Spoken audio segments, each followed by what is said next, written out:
De todos os muitos absurdos que temos assistido nessa quadra da vida brasileira, com crises que se manifestam por muitas naturezas, uma crise com evidente característica econômica, característica política, mas também uma crise moral. Um dos mais assustadores, com certeza, desses absurdos, dessa coleção de absurdos que o país tem cultivado nos últimos anos, é a ameaça de retrocesso nos mecanismos de transparência e de combate à corrupção com dinheiro público, senhor presidente. Sob o pretexto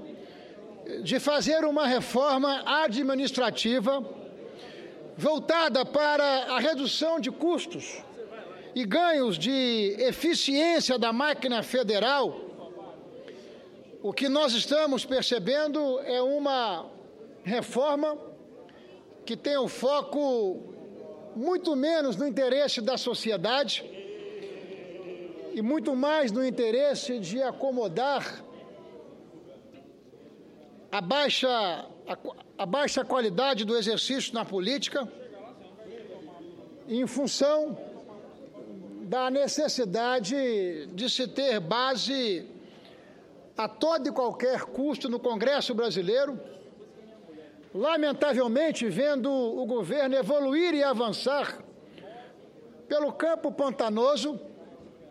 pelo campo da ambiguidade e da incerteza, no lugar do interesse da sociedade, no lugar do interesse do contribuinte, que paga uma elevada carga tributária para receber como contrapartida serviços e serviços públicos de qualidade. O que nós estamos assistindo é o governo abrir mão de como as políticas públicas vão performar, de como as políticas públicas vão produzir resultados para a sociedade. Isso passa a ser um tema acessório e o essencial é construir base política a todo e qualquer custo. Destroçar um órgão que presta serviços relevantes à gestão federal e ao interesse público seria, na prática, anular sua razão de existência. De imediato, os acordos de leniência celebrados no âmbito da CGU com empreiteiras denunciadas na Operação Lava Jato poderiam perder efeito. Eu estou me referindo efetivamente aos anúncios e às notícias cada vez mais concretas e robustas de que o governo da presidente Dilma estaria propondo ou se preparando para apresentar à sociedade brasileira o fatiamento da Controladoria Geral da União, redistribuindo suas competências entre a Casa Civil, o Ministério da Justiça e um eventual Ministério da Cidadania. Esse fatiamento, esse partilhamento de responsabilidades, ele vai representar um retrocesso sem precedentes nessa quadra em que nunca foi tão necessário na vida pública brasileira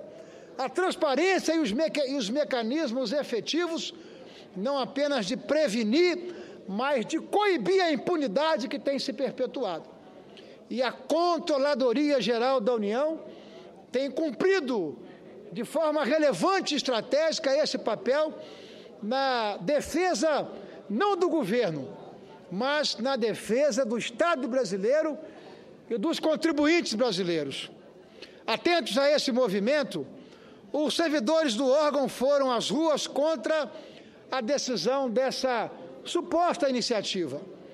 É preciso tratar esse tema ainda como eventual e como suposto, porque ele ainda, salvo melhor juízo ou informação, não se consolidou. Temos também de denunciar e de protestar contra essa iniciativa, se ela se realizar, pela temeridade, pelos riscos e prejuízos que ela produzirá como efeito imediato.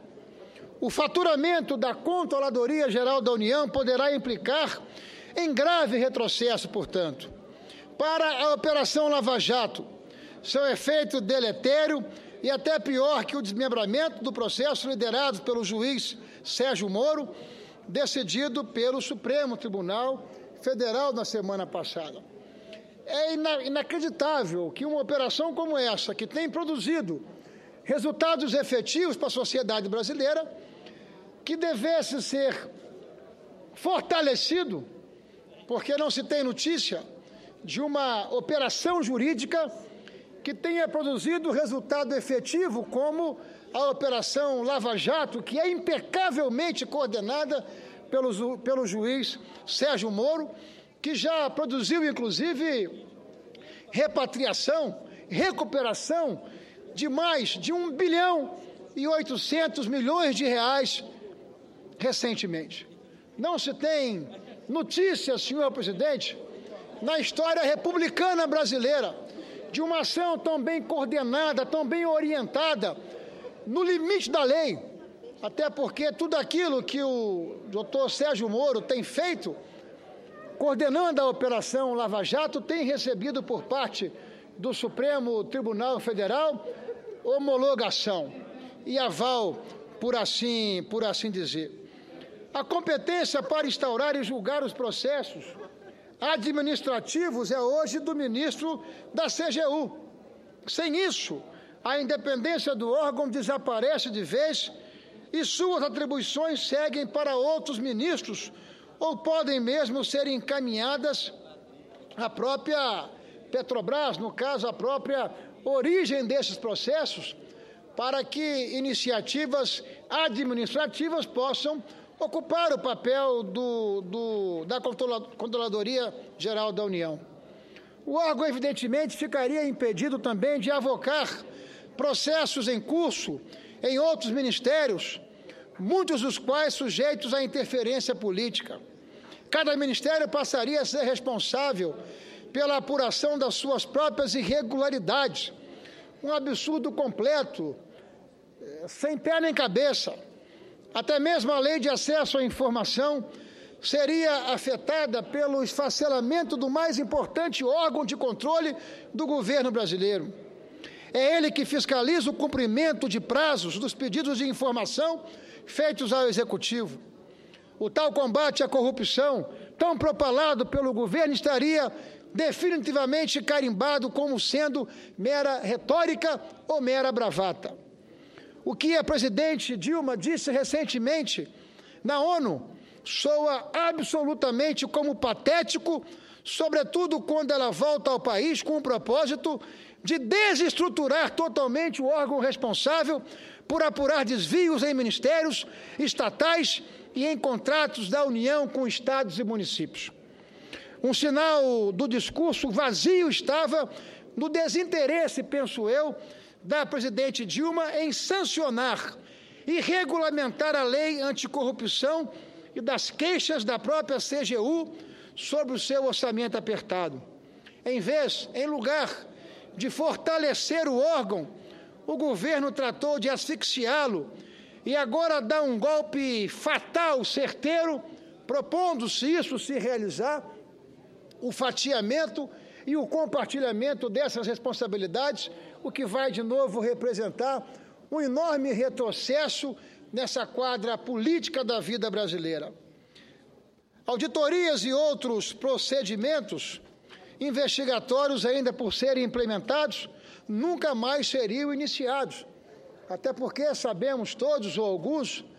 de que muitos dos procedimentos que a CGU ainda está em fase de implantação necessitam de fase ou de transição para que eles possam produzir efetividade.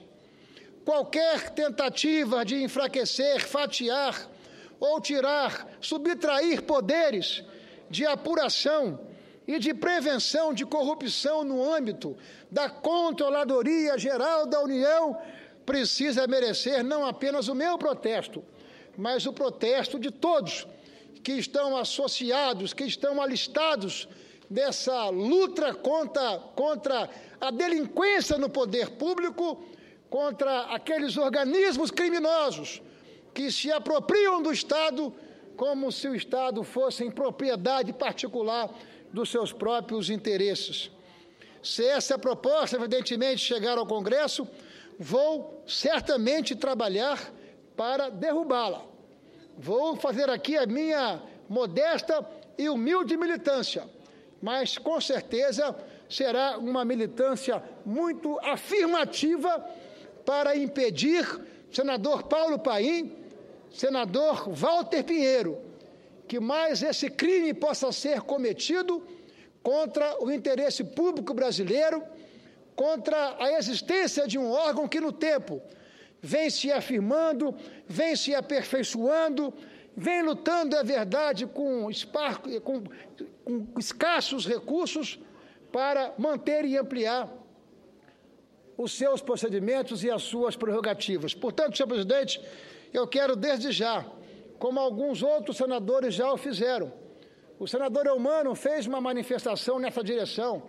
o senador Aécio Neves fez também nessa mesma direção, manifestação na direção de defender o fortalecimento e a expansão das ações da CGU. Eu faço também a minha manifestação e me associo,